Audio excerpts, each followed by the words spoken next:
Hey, vinyl community, Tony here. Tony's always in us, and as you can see from my title page, I'm doing another illustrated album cover. These are album covers that don't have the band members on the front jacket. They could be on the back or an insert, but the conception is basically designed by an artist, the band's input, with no photographs of the band, no photographs of them in concert or instruments. It's basically drawings, illustrations, paintings. And I'm going to do Nektar today. I was talking to Angel Freeman, who is the wife of the late Alan Taft Freeman, the keyboardist and founding member of Nektar. And Angel's a great friend. And we were talking. I said, you know what? I said, I'm going to try to do with a few of Nektar's albums, some cover art, talk about Nektar, and talk about their influence on progressive rock. They're almost they're pre Pink Floyd, or they're contemporaries of the young Pink Floyd.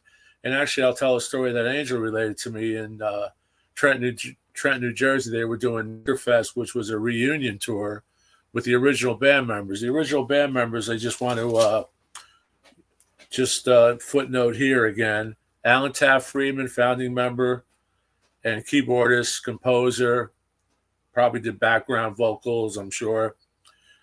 Guitar and lead vocals, Roy Albrighton, and bass, Derek Mo Moore, who was known as Mo, and drums, Ron Howden. And, they formed the band in '69 in Hamburg, West Germany, but they were an English band. But they're known as a German band by a lot of the people that I know that remember the Future album. When Remember the Future album came out, it was a German import, I believe, for Gem Records. And they're still on a German label, which is Bellaphon, Bellaphon, I believe. I just want to give a little background on them. And I'm going to talk about their illustrated artwork and talk about their music a bit. And the three of the albums that I'm going to show today were drawn and conceived by the esteemed German artist, author, painter, sculptor, novelist, etc., which was Helmut Wenske. That's HelmutWenske. I hope I'm pronouncing it right.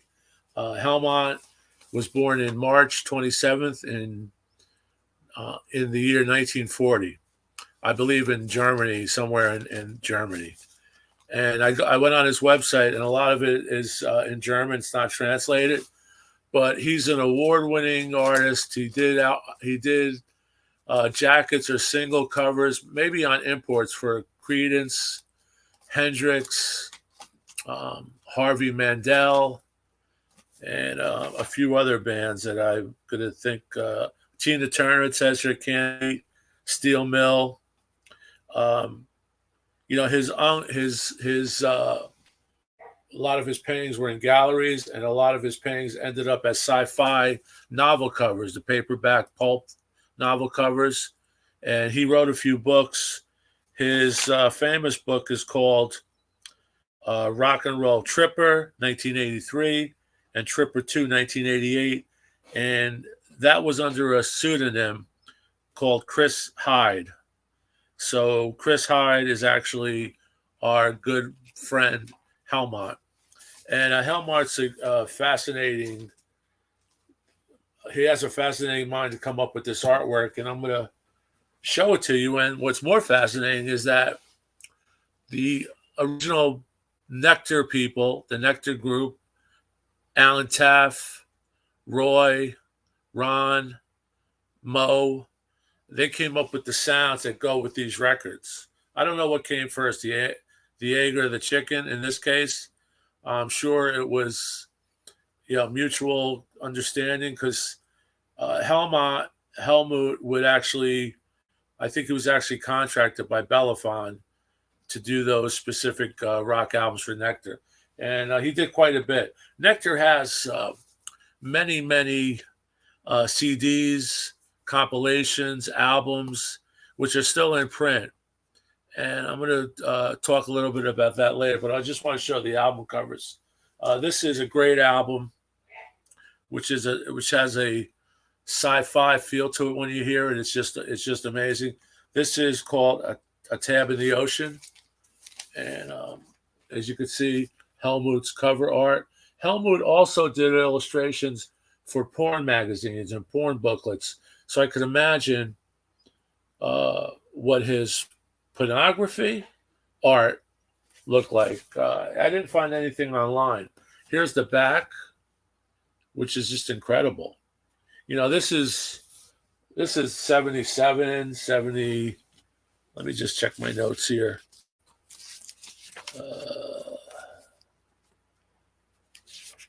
Tab 1972, November's came out.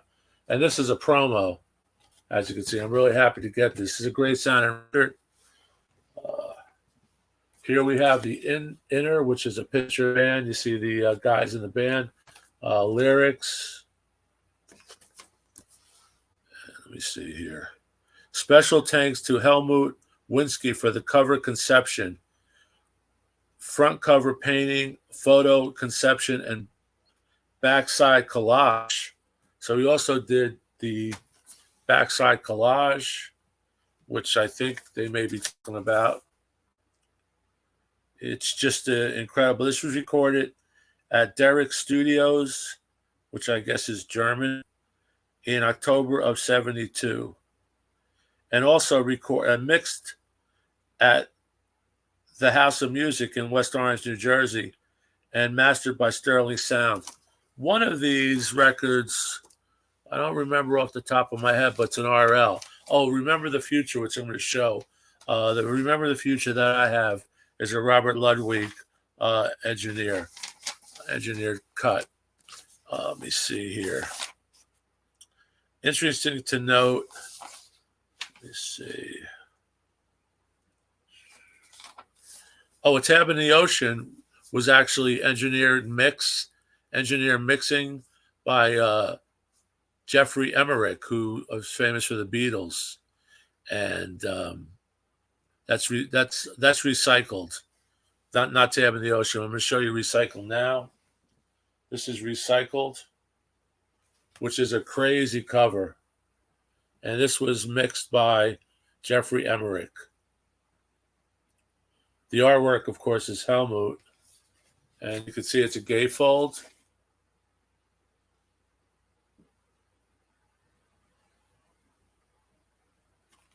And before I forget, I want to thank all you people who watch these videos, who comment.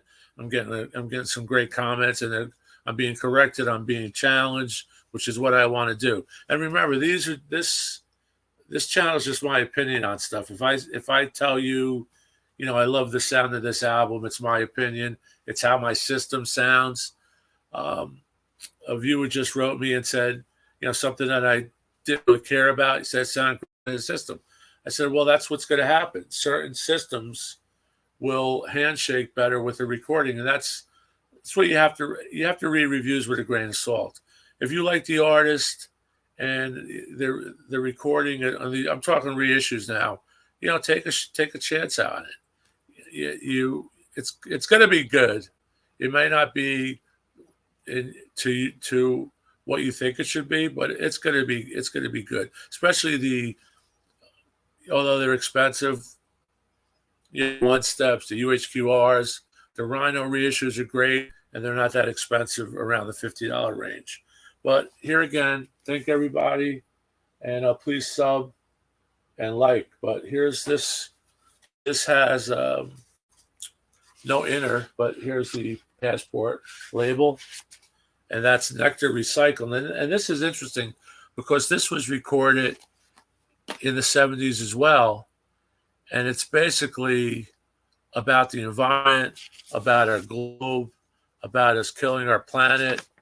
So it's pretty prophetic if you think about what's going on, now in the last 10 years or so.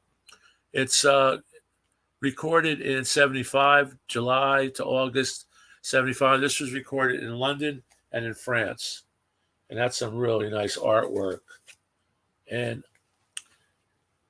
I was talking about earlier, because I'm jumping around here, but I was talking about earlier that when the original band members, Nektar, got together at Trenton, New Jersey, at the Armory, I believe, and Angel Freeman, Tapp's wife, was telling me that she felt someone tap her on her shoulder, and she heard a voice, and she recognized the voice because she knows a lot of these artists from touring with Alan Taff and the band, and it was Roger Waters. Roger Waters came all the way from wherever he was at the time, across the pond, if I may, to see Nektar, because he said Nektar, the band Nektar, was such an influence on the early Floyd and later Floyd. And on the other side of the auditorium, because they didn't talk to each other even then, was David Gilmour, who also told Angel what a thrill it was to see the band again, go backstage, talk to the guys, talk to Taff and the guys, and just an amazing story. She had tons of stories. And before I forget, I did an interview with her a few months ago. It's not in depth, but it shows you where she is at this point and what her and Taff were trying to do. And with Taff's untimely death, she talks about that.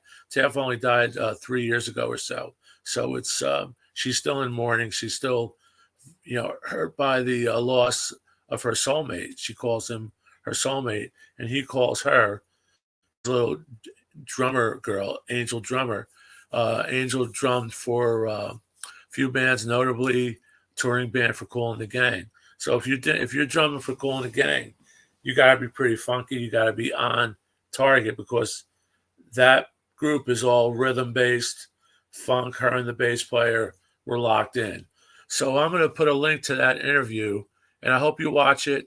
If you have any comments to make, I hope you could comment either to Angel directly. Her email's on there on the description, or me, and I will relay the message to her. But just saying hi to Angel now. Hats off to you and Taff. And I'm sorry. I was sorry about his loss. He's really missed. I wish I could. I wish I would have met him.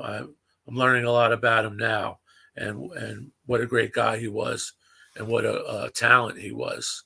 So here's the album that turned me on to Nektar, the famous "Remember the Future." Again, Helmut Wenske did the artwork, and this artwork is incredible. His novels, by the way, that one I mentioned, Rock and Roll Tripper, is available online at secondary market, but they're very, very expensive. So maybe some of you out there, his stuff. I really don't, but I would love to talk to him. He's about 83 years old right now. I hope he's doing well. Hi, Helmut. And here's the inside cover. You can see the band, the guys in the band there, Roy, Mo, Ron. And right there you could see Taff. Rest in peace. So this is a fantastic record. It's, again, on Passport. And very futuristic. You could hear the Pink Floyd in it. You could hear the progressive rock in it, like Hawkwind or Spirit. I'm sure all these bands were turned on by Nektar, like Nektar was turned on by the Beatles and the Stones, and it just moves along. And to think that this record is from '72, and if you put it on, if you don't have it, get it, somehow get it, or listen to it, parts of it online. Some people stream it. Get this record. We really want you to get back into Nektar. Here's one that's not a Helmut, but it's very interesting artwork. And this is Magic as a Child by Marcel Payot. Photo cover is Chris Callis, and the band portrait is David Garr. And this is very interesting. This is a young Brooke Shield at age 13. I think I talked about it once in one of my records. That's Brooke Shields, age 13. This was recorded in West Orange.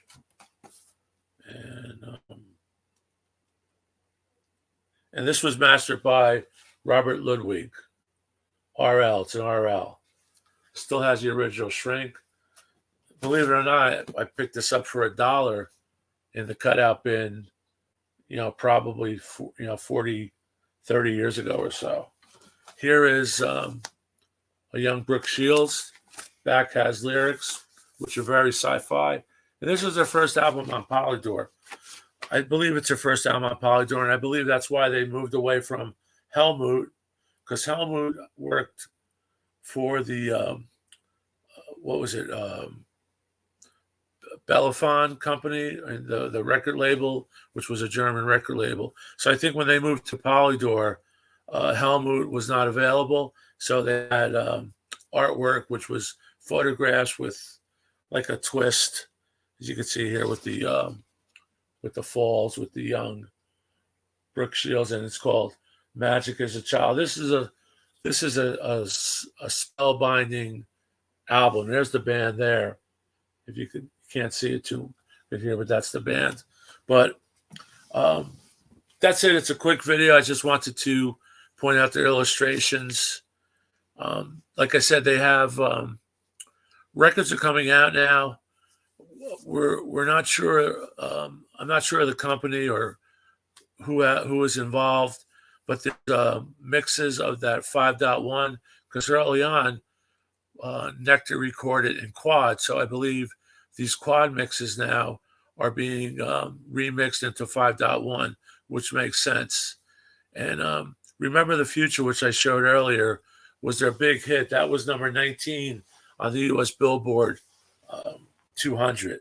So that's significant for a prog rock band back then to break the Billboard chart. That was in 72. To break the Billboard chart, or 73. It was recorded November